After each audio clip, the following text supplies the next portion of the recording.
When you're addicted, you hurt the people that you love the most. People don't realize that an addict is the kid next door. It doesn't stop, it just keeps mushrooming, getting worse and worse, until it just spirals completely out of control. My life sucks now.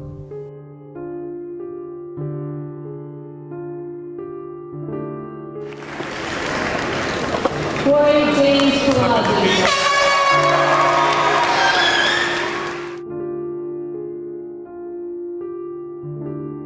It was July 15th, 2013, and my cell phone rang. My name is Tom. I live with Cory in the sober house, and he said, I'm sorry to tell you that he relapsed.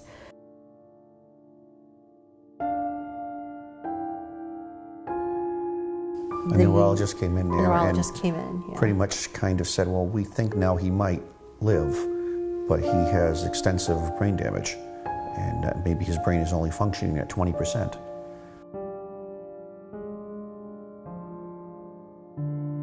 Then they had to take him off the life support, and they weren't sure whether his brain was functioning enough that he would breathe on his own. So that was kind of scary within itself, not knowing whether once they turned that machine off, whether he would breathe on his own.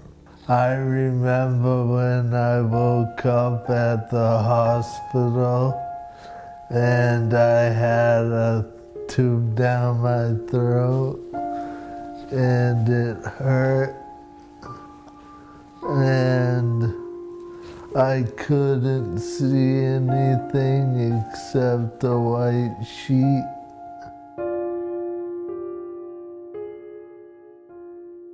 He was always very athletic from day one. He loved baseballs and footballs and basketballs. He played Taunton Little League. He made Little League when he was 9, and he played 4 years in Little League, and he made the All-Stars all 4 years of Little League. He was a really good pitcher and shortstop, really good baseball player, very talented. He was the type of kid that any sport he played, he excelled at. Go back to baseball is my fondest memory of first meeting him, because we played in the same team, and 2 practices in, Cory left because he was so good he had to go play in the upper league because he was better than everybody else. It made me feel good that I wasn't good enough to go play with the older kids, but Cory got to go play. He played on the freshman team at Taunton High, and then when he was a sophomore, he tried out for varsity, and he made the varsity team.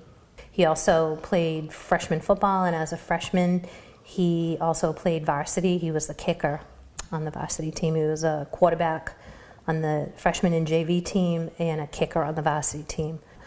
Cory was an excellent student all through school. He was always on the honor roll from first grade through his senior year in high school. His sophomore year at Taunton High, he was inducted into the National Honor Society, which was a proud moment for me as a mom. He was always a really good student. He was always a really good kid, never had any behavior issues with him, never had a detention, never had any problems at all with him. He was always really good, never gave me a hard time. His junior year going into senior year, he hurt his shoulder, and he had to have shoulder surgery on his right arm, which was devastating to him because it dashed all his dreams of moving forward and playing baseball in college or professionally.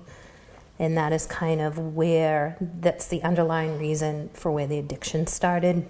When I had the surgery, I realized that I like the feeling of being on Percocets. So from there, it snowballed. He went to UMass Dartmouth as a nursing major, and unfortunately he couldn't play any sport in college due to his shoulder injury. My dreams were to play baseball in college, and when that didn't happen, I felt depressed and anxious all the time. And I remembered that when I took the Percocets, how good they made me feel. So then I started to take Percocets every day in order to feel better. I don't recall how old we were or what year it was or when it was exactly, but I just remember hearing, hearing stories.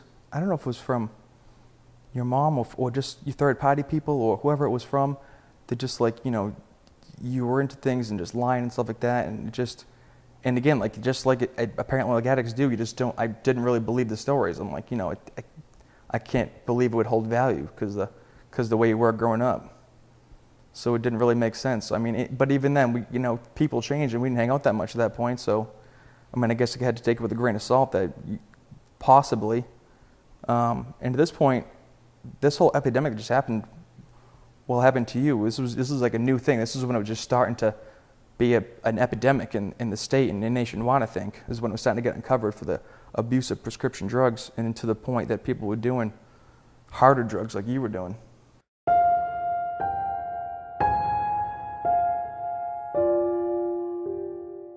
He was going through a lot of emotional things, some depression, some anxiety, and my husband and I weren't really aware of that, only because he wasn't living at home. I went from pills to heroin one day when I went to a friend's house and he had heroin, and I tried it, and it was the best feeling I've ever felt.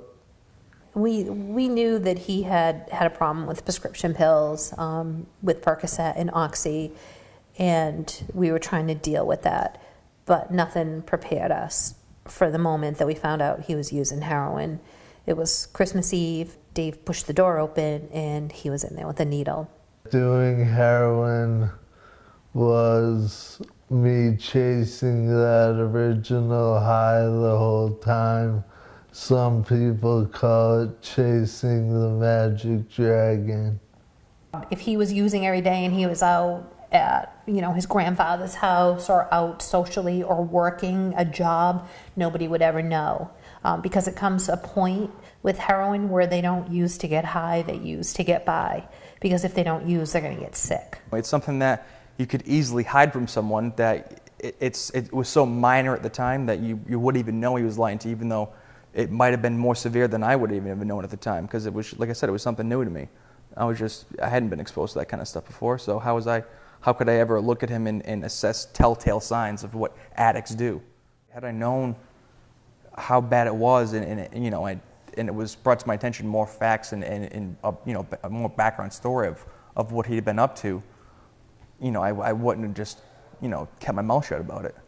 Because again, I feel like I'd be enabling him and like basically just pushing him in the direction to do it. Like, if you're going to turn a blind eye to it, you're just as guilty as he is. You might as well be doing it yourself. I mean, I wouldn't say, I guess you shouldn't say you might as well be doing it yourself, but you might as well be giving him the drugs. If that's the case, you're just going to let him do it. To buy the drugs, I would pawn stuff from the house. I even pawned all my mother's jewelry and my grandfather's wedding ring. I used heroin to maintain my daily life. We tried to reason with him. We tried so many different addiction centers. We just tried everything, and nothing worked. And it just gets to a point where you have to realize this is way bigger than we are, and we just needed some professional help. There's so many resources out there for parents, but we weren't aware of any of them. And Dave and I would sit in our kitchen, like, where do we turn? What do we do? I'd never dealt with addiction before in my life. I was ashamed or embarrassed to ask anybody about it. Mm-hmm. And I don't know, I just felt like it's not out there enough. There's not resources. There's a ton of them, but how do you find out where they are and what's available to you? A lot of them, when you send them to a short-term thing, like 7 days, 10 days, whatever it is, they're not going to get it in 7 or 10 days. And I think insurance companies kind of need to maybe rethink that about how they deal with this issue.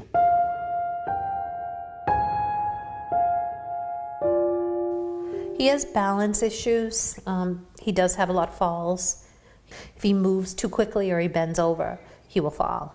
So he can still walk around and maneuver around and do okay, but he can't see small print, he can't read, he can't use the computer, he can't use the cell phone. I have to help him in the morning when he gets stressed. He can't button or zip. I have to help him tie his shoes. He has problems holding utensils, brushing his teeth, those kind of normal everyday tasks. He can't, cut his food, or we even have special utensils that we bought. Yeah, he's getting better with those. He's getting better with those.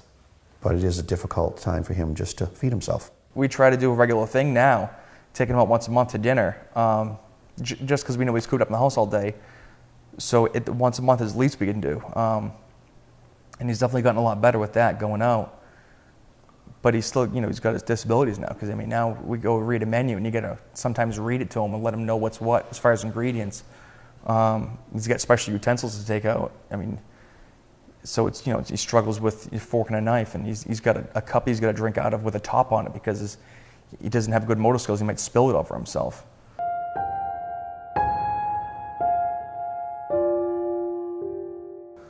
There are resources out there that you can use, and addiction is something that shouldn't be kept in the closet, hidden. The more you talk about it and you get it out there, the better it is in the end. We learned through our support group, learned to cope. You didn't cause it. You can't control it, and you can't cure it. I used to think the same thing. I say, I'm a pretty smart person. I usually fix problems, and if something's broke, I'll fix it. I'm going to fix this problem. I'm going to take care of this myself, and we're going to make sure that we get him clean, and he'll be good. And we weren't able to do it. But our family motto now is adversity to advocacy.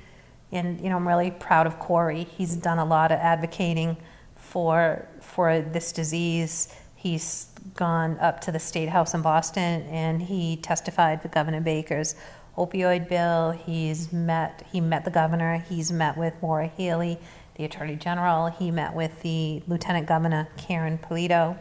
He's met with Congressman Joe Kennedy. He's doing everything that he can to try to get out there to talk to everyone, not just to school groups, but he's talking to politicians, anyone out there, to try to make a difference. And I'm really, really proud of him that he's taken this event that has happened in his life and turned it around and made it a positive. So as a family, we're working really hard. We've started our own nonprofit called Cory's Cause. And our goal with Cory's Cause is to someday open a walk-in center where people can go for resources and help. But right now, we're going to help other families, with resources, and to fund some treatment for some families, and to offer some scholarships to local high school kids that are on the right path to try to help them pay for some of their college tuition. But, we try not to sit here and look back. We can't look back. We can only look forward. Only go forward. This happened to us. This happened to our son. And, I can't sit here every day and say, what if this didn't happen? He had so much potential. I can't even go there. I can't look back. We just look forward. Every day I want to help somebody else who might be going through the same things that I am. As bad as it was, I'm lucky because I didn't hear the words, "We're sorry, he's gone." He lived. Talk to your family or your friends about it so that you can get the proper help. Don't think that this could never happen to you, because it can happen to you. And if it does happen to you, don't be ashamed or embarrassed, and just hold your head up high and just get the help that you need for not only your child or whoever the addict is in your family, but for yourself. And there is help out there, and to please go and try to get it, and don't be ashamed or embarrassed. You might think that doing drugs are going to make you cool, and all your friends might be asking you to do that and everything, and maybe you even try it once or twice and nothing happens. And you might get away with it once, twice, 100 times. But in the end, something bad could certainly come of that. You should stay away from them to begin with, and, they can ruin your life. don't do any drugs because you can end up like me.